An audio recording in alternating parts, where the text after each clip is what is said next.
Olá, meu nome é Felipe Fava e eu trabalho no Departamento de Desenvolvimento de Novos Produtos aqui da Starlight. Nessa webdica eu vou falar sobre o Protocolo de Controle de Equipamentos de Iluminação DMX512, ou simplesmente DMX. Essa webdica está dividida em 3 partes. Na primeira webdica vou falar sobre a história do DMX e vou fazer uma pequena introdução a esse protocolo. Na segunda parte vou falar sobre os aspectos técnicos do DMX512. E na terceira parte vou mostrar um exemplo prático de aplicação desse protocolo. Ao final dessas 3 webdicas, você possuirá bagagem teórica suficiente para montar um projeto básico de iluminação controlado por DMX. Vamos falar um pouco sobre a história do DMX. No final da década de 50, em estúdios de TV e em teatros, o controle de iluminação era feito através de potenciômetros ou resistores. Resistores são grandes e dissipam muito calor, fazendo que fosse necessário uma sala específica para o controle de iluminação. Para se fazer o controle da iluminação, era necessário mais de um operador, e a iluminação era feita ao vivo, não tinha como se gravar a sequência de iluminação. No final da década de 50, metade da década de 60, surgem os primeiros dimmers eletrônicos. Esses dimmers substituíram esses potenciômetros, essas resistências, fazendo com que o controle da iluminação não necessitasse de grande espaço. Além disso, esses dimmers possibilitaram a utilização de mesas de controle de iluminação. Esse modo de controle inicial era feito de forma analógica, ou seja, para cada equipamento a ser controlado era necessário um par de condutores. Sendo assim, para se controlar 10 equipamentos de iluminação, era necessário 10 pares de condutores. Esse primeiro método de controle, dito método analógico, não permitia que os equipamentos ficassem muito distantes da mesa de controle, pois surgia interferência e também problemas com o cabo. Sendo assim, a indústria da iluminação percebeu que era necessário criar padrões de comunicação entre mesas de controle e equipamentos de forma digital. Surgiram nesse período diversos padrões de comunicação digital. Cada fabricante adotou um tipo de padrão, fazendo com que os clientes tivessem que ficar fiéis a um único fabricante. Ou seja, você comprava um equipamento de um fabricante A e não poderia operar com um fabricante B. Em 1986, a indústria da iluminação se une para criar um protocolo de comunicação único, conhecido como DMX512. Sendo assim, eu poderia comprar um equipamento do fabricante A e operar com um do fabricante B. O padrão DMX, criado em 1986, sofreu algumas modificações com os anos, mas permaneceu praticamente inalterado. O padrão DMX especifica a utilização do conector XLR5 para fazer a interconexão entre os equipamentos.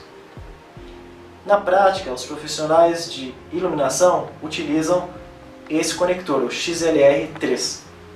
Então, muitos equipamentos atualmente saem de fábrica já utilizando esse conector. Esse conector é o mesmo utilizado em áudio. Com isso, numa instalação de iluminação, deve-se tomar muito cuidado para não conectar equipamentos de iluminação ao sistema de áudio. Em uma rede DMX ou em um universo, podem ser conectados até 32 equipamentos. Isso se o universo for conectado de forma encadeada, ou seja, sem a utilização de repetidores ou splitters. A distância máxima dessa interconexão, tamanho máximo do universo em distância, é de no máximo 1.200 metros. E no último equipamento deve-se utilizar um terminador. Uma rede DMX ou universo DMX sempre possui um controlador da rede, nesse caso, essa mesa de controle, e os equipamentos a serem controlados. Como se faz a conexão entre os equipamentos?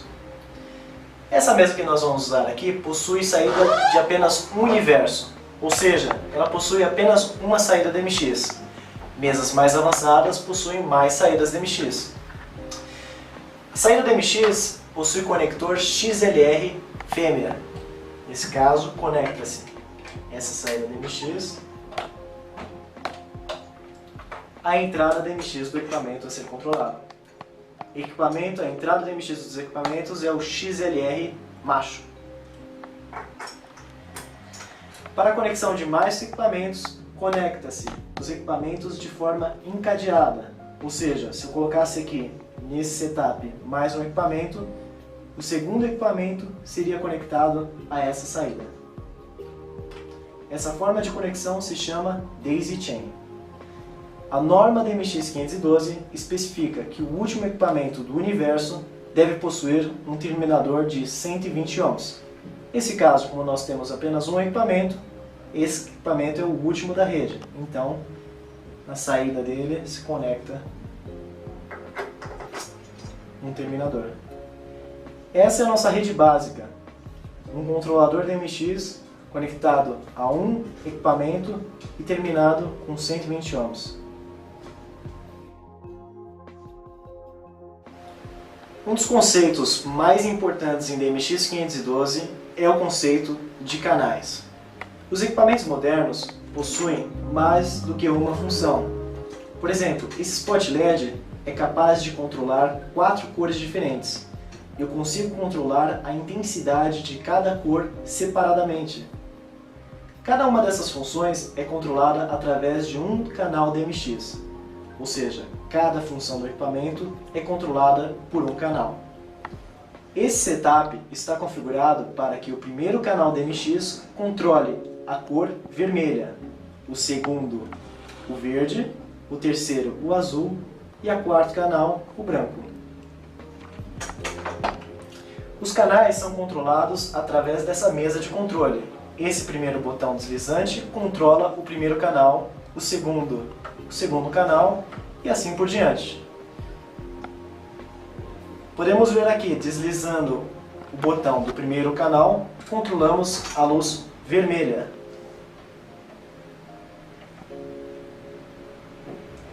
Deslizando o segundo botão, controlamos a luz verde. O terceiro botão controla a terceira função, que é a luz azul. E o quarto botão controla a cor branca, a intensidade da cor branca. Aqui montamos um exemplo básico de operação do DMX512. Na próxima webdica abordarei mais profundamente detalhes técnicos sobre as redes DMX512 e problemas enfrentados na instalação dos equipamentos de iluminação. Para mais informações, dúvidas ou sugestões, entre no nosso website no www.star.ind.br. Até a próxima webdica!